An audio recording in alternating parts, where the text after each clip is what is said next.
Golden Tales. The house had been quiet for days. After the funeral, most of the family had returned to their own lives, leaving behind the silence that often follows loss. Michael, 27 and thoughtful beyond his years, had stayed. His grandmother's passing had hit him harder than he expected. Maybe it was because she had raised him for most of his childhood, or maybe because he never truly said goodbye. The house smelled of lavender and old wood, just like he remembered. Dust danced in the sunbeams that poured through the tall windows. Boxers were stacked neatly in the hallway, things to be sorted, given away, or packed into memories. Michael moved through each room slowly, touching items like they were fragile pieces of her soul. In the back room, behind the piano that no one had played in years, he found a small wooden chest. It was locked, but the key was taped to the back, yellowed and curling at the edges. He hesitated before unlocking it, unsure if he was opening something sacred. Inside were letters, old photographs, and a notebook. It was worn at the edges, the leather cracked, the pages slightly curled. Michael sat down on the carpet and opened it. The first page was blank, but the second had a date. March 3rd, 1949. The handwriting was elegant, feminine, slanted with confidence. Today I watched the sunset from the edge of the orchard. The wind smelled like honey and pine. I think I am in love, though I do not dare say it aloud. Michael blinked. He turned the page. His name is Samuel. He works at the train yard. Mama would disapprove, of course. She says I am too young to know what love is, but I know what I feel when he smiles at me. Michael kept reading, page after page. Her words were full of life, curiosity, longing, fear, joy. She was young, passionate, and fiercely intelligent. She talked about wanting to leave the small town, of feeling trapped, of dreams that felt bigger than the sky. But there was something else in the way she wrote, a subtle sadness, a weight between the lines. He reached the end of the 5th page before he stopped. There was no name, no signature, just emotion, vivid and raw. Who was this girl? Michael looked at the photos in the chest. They were mostly black, some curled at the edges, others creased. One showed a young woman sitting on the edge of a wooden fence, her hair blowing in the wind. She looked free, untouchable. He flipped the notebook shut and stared at it. Could it be his grandmother? If it was, he had never known this version of her, the one who fell in love at the edge of an orchard, the one who defied her mother, the one who dreamed. And for the first time in days, Michael did not feel quite so alone. He picked up the notebook, walked to the old armchair by the window, and opened it again. He needed to know how her story ended. The next morning, Michael woke earlier than usual. The light outside was soft, golden, seeping through the curtains like a quiet invitation. He made himself a cup of tijos, the way his grandmother used to prepare it, with a hint of lemon settled into the armchair with the notebook resting gently on his lap. He turned the pages slowly now, taking his time. The ink had faded in places, but the voice behind the words felt more alive than ever. March 7th, 1949. I saw Samuel again today. He was repairing one of the locomotives. His shirt was dirty and his hands were black with grease, but when he looked up and saw me watching, he smiled. Not the kind of smile boys give just anyone. It was soft. It was meant for me. I know it. Michael smiled, imagining the scene. The world felt different in these pages. Simpler, but somehow the entries continued, rich with detail. Mama told me to stop going near the train yards. She said it was improper. I told her I was simply walking to the market. She did not believe me. She never believes me. There were moments of rebellion, moments of aching hope. He walked me home today. We did not touch. We barely spoke, but I could feel everything in the silence between us. Michael felt like he was intruding, and yet he could not stop. Each word revealed more of her, whoever she was. She spoke of books she loved, songs she sang when no one was listening, a world she wanted so desperately to be a part of. March 20th, 1949. We danced in the field today, just us, no music, only the wind. I have never laughed like that before. I think I would follow him anywhere. There was such tenderness in her words, but also caution. Mama says I need to think about my future. A husband with steady income, a life of decency. But she does not know what it feels like to be seen. Michael paused. Seen. He whispered the word aloud. It echoed in the quiet room. The next few entries were different. The tone shifted. April 2nd, 1949. I overheard Mama speaking with Father. She said, Samuel is not one of us. That I should not get any more foolish ideas. She said, I am naive. Maybe I am, but I would rather be naive and in love than wise and cold. A chill settled in Michael's chest. He had seen this story before in movies, books, but now it felt deeply personal. The more he read, the more he felt drawn to her spirit, her boldness in the face of everything trying to hold her back. April 10th, 1949. He wants me to run away with him. Not far, just out of town. He says we could find work somewhere, start over. I said I would think about it, but I am scared, not of the unknown, but of leaving everything I have ever known. Michael closed the notebook for a moment and stared out the window. Outside, the trees swayed gently in the spring wind. He wondered what she decided. Did she run? Did she stay? Did Samuel wait? He turned the page.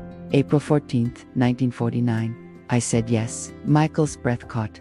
We are leaving in 3 days. I packed only what I need. I left a note for Mama, but I do not think she will understand. I do not need her approval anymore. I just need the sound of the train pulling us forward. He leaned back in the chair, heart beating fast. Who was she? Who had she become? Was she his grandmother? Was this the beginning of her life? The one no one ever talked about? Michael looked toward the hallway, where the old family photos lined the walls. He stood, walked toward them, and stared at each frame more carefully now.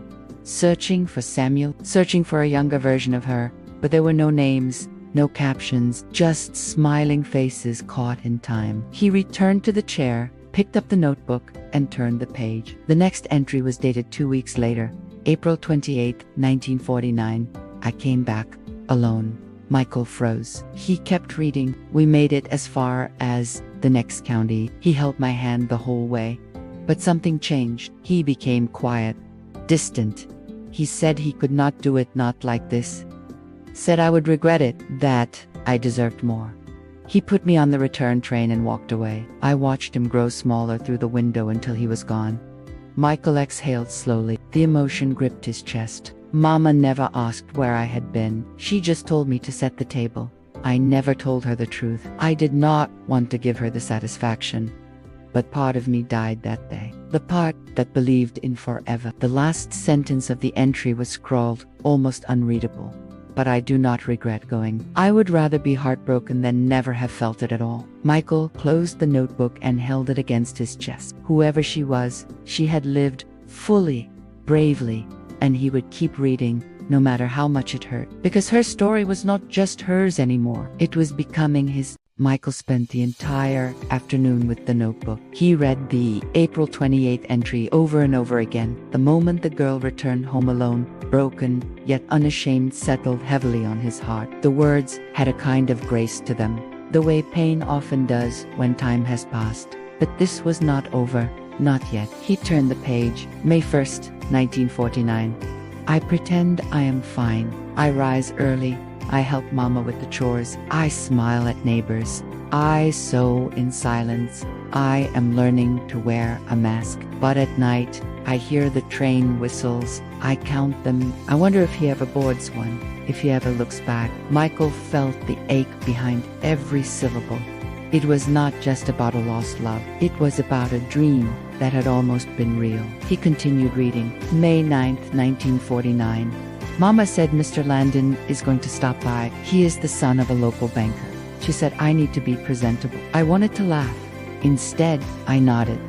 He came with flowers. Carnations! I hate carnations! Michael imagined her sitting in a stiff dress, being polite, playing the role expected of her. It was a role too many women had been forced to play. He spoke of his travels, his father's money, the factory his family owned. He never asked what I liked. He did not care about books or music. He smiled like someone who had already decided I belonged to him. Michael felt the heat rise in his chest, the injustice of it, the forced civility. May 13th, 1949. I went back to the orchard. I sat where we once danced. I waited, not for him, just for something to come alive again. I heard footsteps behind me. For one moment, I thought, but it was not him, just a child chasing butterflies. I wanted to believe in signs, but there were none. Michael turned the page slowly. May 16th, 1949. I dreamt of Samuel last night. He was standing on the tracks, not smiling, not sad, just still, like time had stopped for him, and I could not reach him. The dream felt like more than a dream. It was a memory stretching itself into sleep, refusing to let go. May 18th, 1949. I received a letter, no return address, just 2 sentences. I am sorry. I thought I was saving you. I did not realize I was losing myself. Michael sat up straighter. Samuel. I read the words until the ink blurred. Then, I folded the paper, placed it in my book of poetry, and never told anyone. Mama would have burned it. I loved him. Not just who he was, but what we were. We were fire and silence. We were stolen time and secret places. We were young, and we were real. Michael closed his eyes. There was something about forbidden love that made it feel more permanent. Perhaps because it was never allowed to fade. It burned bright and brief, and because it was never completed, it was never ruined. He opened his eyes and turned another page. May 27, 1949. I am engaged to Mr. Landon. Michael's breath caught. Mama is pleased. She says my life will be stable, that I will be taken care of, that love is a luxury, not a necessity. I smiled. I nodded. I folded my heart into corners where no one will look. He felt like he had been punched. The girl he had come to know vivid and wild was being folded into a life chosen by others. But there was more. June 1st, 1949. I saw Samuel in town. He did not approach me. He stood across the street, holding his cap in his hand. We looked at each other for less than a second. He knew that was goodbye. Michael pressed his fingers to the page. He had so many questions, but no one to ask. The final lines of that entry were simple. Some loves are never meant to be lived, only remembered. He set the notebook down and stared out at the setting sun. He could feel the pain she had buried. And maybe, just maybe, it was time someone else carried it with her. Michael did not sleep well that night. The images from the diary haunted his dreams. The girl on the train, the orchard, Samuel standing alone in the street. He kept thinking about that final sentence. Some loves are never meant to be lived, only remembered. By morning, he had made a decision. The house felt different now, as if the walls were listening. His grandmother had lived here for over 60 years. How could none of them have known this story? He brought the notebook into the kitchen and laid it on the table. He poured himself coffee and sat down, flipping open the notebook to the next section. June 12, 1949. Their wedding plans move forward. The dressmaker came today. I did not write back. Not because I was angry, but because I would not survive another goodbye. I stood still while they pinned the fabric around me. I kept thinking this dress was never meant for me. He sent another letter. It only said, I hope you find happiness, even if it is not with me. Her spirit, once bold and uncontainable, now spoke in restrained lines. Michael exhaled slowly. As he read on, the entries became shorter. The fire in her words dimmed. June 29, 1949. I was married today. Nothing more. Then the entries stopped. For nearly 20 pages, the notebook was blank. Michael flipped forward, hoping for more. Then, suddenly, a new entry appeared dated August 3, 1968. Nearly 20 years later. But I just sat in the hallway until the sun came up. I saw him again. I cannot believe it. Samuel. The weight of those words sat heavy in his chest. He said he lived in Chicago now. I told him about my garden. He smiled. Said he always knew I would grow things. He pulled down the largest book, one that had belonged to his grandfather. But he looked at me the way he did when we were 17, like I was still the answer to a question he never asked aloud. He walked into the store while I was buying pizza, and in the background, standing just out of place, a man, not part of the family, just watching. At first, I thought it was a trick of the light. But it was him. Older, sadder, still him. Michael's heart skipped. We spoke, just briefly. He did not know I had a son. I did not know. he had never married. Michael turned the page quickly. He asked if I was happy. I said yes.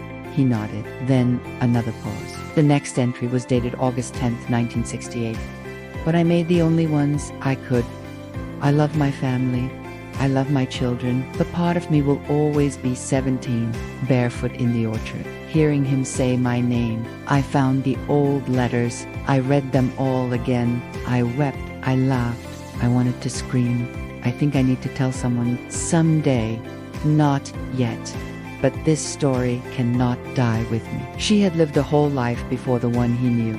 Michael stared at the page. He rose from the table and walked to the cabinet in the living room, the one with all the family albums. He flipped through the photos until he found a wedding picture. There she was, young, graceful, eyes distant, and next to her Mr. Landon. Michael had only known him as Grandpa Will, a good man, quiet, reliable. He turned the pages until he reached the photos from the late 60s, and there it was, a family picnic, a large oak tree. Michael's father just a boy. Michael leaned closer. It was Samuel, his breath caught in his throat. He raced back to the notebook, flipping to the final pages, August 19th, 1968. I do not know if I made the right choices. Michael sat back, stunned. The girl from the diary, the woman in the photos, it was her, his grandmother, the one who had kissed him goodnight, taught him to ride a bike, baked him ginger cookies every winter, and she had never told a soul. Michael could not keep it inside. He paced the living room, the notebook resting on the coffee table like a fragile relic. The words inside had changed everything. His grandmother, so poised, so proper, had lived a life far more complex than any of them had imagined. And now, Michael carried it. He called his father that afternoon. Dad, he said, trying to keep his voice steady, can you come over? There was a pause. Everything all right? He looked around as if seeing the place differently now that she was gone. I had found something about Grandma. An hour later, Michael's father, Thomas, stepped into the house with cautious eyes. Michael handed him the notebook without a word. Thomas sat. He read. Minutes passed, then more. Michael watched his father's expression change from confusion to disbelief to something deeper, something close to grief. When he finally spoke, his voice was low. I never knew. She never told me. Michael nodded. Neither did I. Said he was a friend from her church. I was too young to think anything of it. Thomas looked down at the final entry again. Part of me will always be 17. I remember that man, Thomas said. From the photo, he was quiet. They sat in silence. Then Michael asked, do you think she regretted it? Thomas shook his head slowly. No, I think she carried it. The way strong people do. Not as a wound, but as a weight. They spent hours talking about memories, childhood, the quiet things she used to say that now meant something more. Little hints that had never seemed important before. The next day, Michael shared the diary with his aunt and uncle. There were tears, questions, silence, but something else too. Gratitude. Because through those pages, they saw her differently. Not less, not even more. Just completely a full person. Not just a mother. Not just a grandmother. He felt like he was finally meeting someone who had always been there but hidden behind recipes, lullabies, and perfectly ironed Sunday dresses. And for Michael, something shifted. He no longer felt like he was grieving someone who was gone. He printed a copy of the diary, bound it with care, and on the front, he wrote, for the woman you were and the woman we never knew. He placed it on the mantel, beside her photograph. In it, she was smiling, as if she had just remembered something worth holding on to. It had been a week since the family learned the truth. The house no longer felt heavy. Instead, it was filled with a strange, comforting energy like the air after a storm. He had read it twice more since that night with his father. Each time, he noticed something new, a subtle phrase, a repeated metaphor, a hidden ache in the way she wrote about silence. For the first time, they spoke of her not just as a grandmother, a mother, or a wife, but as a woman who had lived, struggled, and loved deeply. Michael could not stop thinking about the notebook, but something else had begun to stir in him. Guilt, as if she feared being remembered for the wrong reasons. Not his own guilt, but hers. He could feel it in the final entries, the way her words hesitated, as though afraid to take up too much space. So Michael did what he always did when he was overwhelmed. He wrote. He sat down at her old writing desk, the same one where she likely penned the earliest parts of the diary. The same drawer still held her favorite pens, a dried-up bottle of lavender ink, and a stack of unused stationery. He took one sheet and began, "Dear Grandma, I read every page, every word. I met you in those entries, not the version of you who reminded me to wear a scarf in the winter or scolded me for leaving crumbs on the floor, but the version who danced in fields and ran away for love. And I want to say I am sorry. Sorry that we never knew that side of you. Sorry that we never asked. Sorry that you had to carry so much alone. I do not think you were ashamed. I think you were protecting us from the weight of your past. Maybe you thought it did not matter anymore. But it does. It matters more than I can say, because your story, oh, real story, is beautiful. Even the sad parts, maybe especially the sad part. You taught me something no one else ever did, that love, even when lost, leaves something behind. That silence is not emptiness. That memory is an inheritance. I wish I could have known the girl from the orchard. I think we would have been friends. I think she would have understood me in ways no one else does. And I think, in some small way, I was meant to find that notebook, to bring your voice back, to let the world hear it. So, promise you this, I will keep reading, the same one she had written about, the grass taller now, the trees older, but the spirit remained. I will keep sharing, I will keep remembering, because the story does not end just because the last page has been written. With love, Michael. He folded the letter and placed it inside the notebook between the final entries. Then he returned to the orchard. It was still there, just past the edge of the property. He stood beneath the branches, closed his eyes, and listened. And in the quiet, he could almost hear her laughing, running barefoot across the earth, whispering a name only she knew how to say. And for the first time in years, Michael smiled with his whole heart. The past did not feel so far away anymore. It was here, alive, and finally at peace.